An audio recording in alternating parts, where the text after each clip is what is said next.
नमः शिवाय। हर हर महादेव शंभू। धर्मराज युधिष्ठिर को भी एक बार जो है नरक में जाना पड़ा था।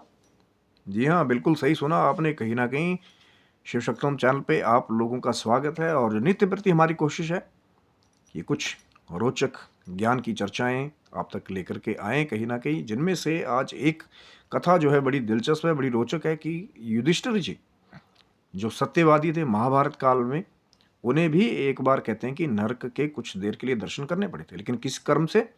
कि कहते हैं कि जब महाभारत के युद्ध में गुरु द्रोणाचार्य जी का वध करने के लिए कहीं ना कहीं भगवान श्री कृष्ण ने एक युक्ति की रचना की, क्योंकि द्रोणाचार्य भी बड़े महान योद्धा थे भीष्म पितामह की तरह, और इतना आसान नहीं था कहीं ना कहीं उनका वध करना।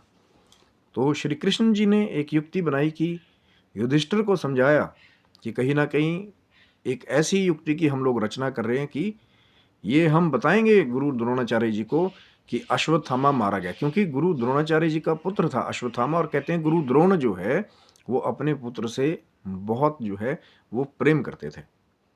और कहीं ना कहीं उन्हें पता था कि यदि ये समाचार गुरु द्रोणाचार्य जी तक मिल जाए कि अश्वत्थामा मारा गया, तो कहीं ना कहीं उनका वध करना जो है वो आसान हो जाएगा।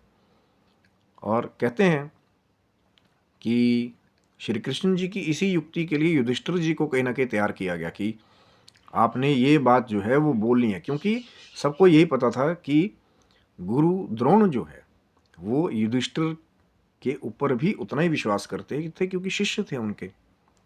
और इसीलिए कहीं ना कहीं, क्योंकि श्री कृष्ण जी ये जानते थे कि जब ये बात बताई जाएगी गुरु द्रोण को, तो उस पर विश्वास करने के लिए वो युधिष्ठिर से जरूर पूछेंगे। लेकिन कहते हैं कि युधिष्ठिर इतने सत्यवादी थे कि उन्होंने ये कह दिया था कि चाहे मैं हार जाऊं, लेकिन कहीं ना कहीं मैं असत्य का साथ नहीं दूंगा, मैं असत्य नहीं कहूँगा।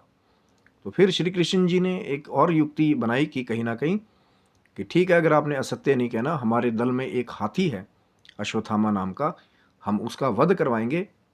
तब आपने ये बात जो है वो बतानी है कहीं ना कहीं गुरु द्रोण को कि अश्वत्थामा मारा गया, लेकिन दूसरी पंक्ति में धीरे से आपने कह देना कि वो, लेकिन वो आपका पुत्र नहीं, हाथी है। तो इसके लिए कहीं ना कहीं जो है युधिष्ठिर जी तैयार हो गए। जैसी युक्ति थी, कहीं ना कहीं अश्वत्थामा हाथी था, उसका वध करवाया गया जो दल में था कहीं ना कहीं। और फिर बताया गया कहीं ना कहीं गुरु द्रोण को कि अश्वत्थामा मारा गया। और हुआ भी वही, जब गुरु द्रोणाचार्य जी के कहीं कानों में ये कहीं ना कहीं समाचार गया, क्योंकि अश्वत्थामा भी जो है भगवान शंकर के आशीर्वाद से जो है कहीं ना कहीं उसका जन्म हुआ था, और एक मणि जो है वो हमेशा अश्वत्थामा की रक्षा करती थी। तो गुरु द्रोणाचार्य जी को जब ये समाचार मिला तो उनको कहीं ना कहीं यकीन नहीं हुआ। तो हुआ भी वही, जैसी युक्ति श्री कृष्ण जी ने रची थी कि उन्होंने युधिष्ठिर से पूछा कि युधिष्ठिर आप बताइए कि सत्य क्या है। तो युधिष्ठिर ने जैसा समझाया गया था कि पहली पंक्ति कही, हाँ गुरुदेव अश्वत्थामा मारा गया। अब ये पंक्ति जैसे ही कही और दूसरी पंक्ति जब कहते हैं कि युधिष्ठिर जी कहने लगे कि लेकिन वो आपका पुत्र नहीं, हाथी है, तो उस समय कहते हैं कि श्री कृष्ण जी ने बहुत जोर जोर से ढोल बजवा दिए, और गुरु द्रोण भी कहीं ना कहीं पहली ही पंक्तियां सुनने के बाद कहीं ना कहीं जैसे वो स्तंभित हो गए, और फिर उनका वध जो है वो करवा दिया गया था। तो कहीं ना कहीं इसी कर्म के प्रताप से जब आगे चल करके महाभारत का युद्ध समाप्त हो गया, कहीं ना कहीं पांडवों ने सारा राजपाट अपना सौंप दिया अपने आगे अनुयायी को, और फिर स्वर्ग की सीढ़ी की तरफ चल पड़े कहीं ना कहीं।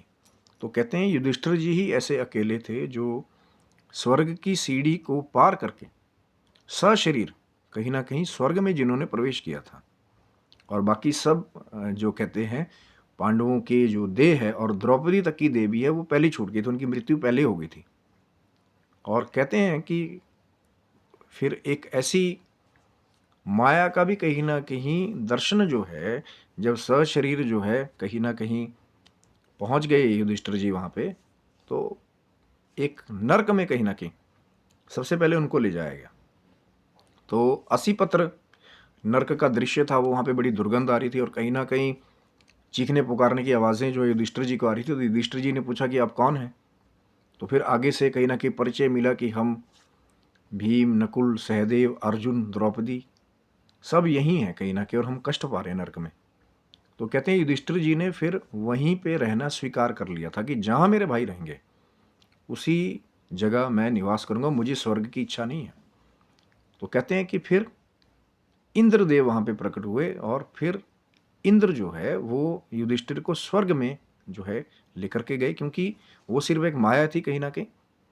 जो युधिष्ठिर जी को थोड़ी देर का जो संवाद हुआ था वो महाभारत काल का, उस वजह से थोड़ी देर उनको नर्क के दर्शन जो है माया रूप में दिखाए गए थे। और जैसे ही वह स्वर्ग में पहुंचे तो बाकी सब पांडव, अर्जुन, भीम, नकुल, सहदेव, द्रौपदी और श्री कृष्ण जी कहीं ना कहीं वो पहले से स्वर्ग में विराजमान थे। और युधिष्ठिर जी जब वहां पहुंचे तो युधिष्ठिर जी ने सबको देखा तो बड़े प्रसन्नचित हुए कहीं ना कहीं, क्योंकि ये माया रची गई थी श्री कृष्ण जी द्वारा और इंद्रदेव द्वारा, कि फिर एक अंततः कहीं ना कहीं वहीं पे कहते हैं उनकी परीक्षा करने के लिए कहीं ना कहीं, और फिर वहीं पे देव नदी गंगा जी में स्नान करवा करके फिर कहते हैं कि अपना मानव जो शरीर छोड़ करके फिर वहाँ युधिष्ठिर जी ने दिव्य शरीर जो है वो धारण किया था, क्योंकि सत्यवादी थे युधिष्ठिर। और अंत तक भी कहीं ना कहीं उन्होंने पूरा सत्य कहीं ना कहीं बोलने का प्रयास भी किया।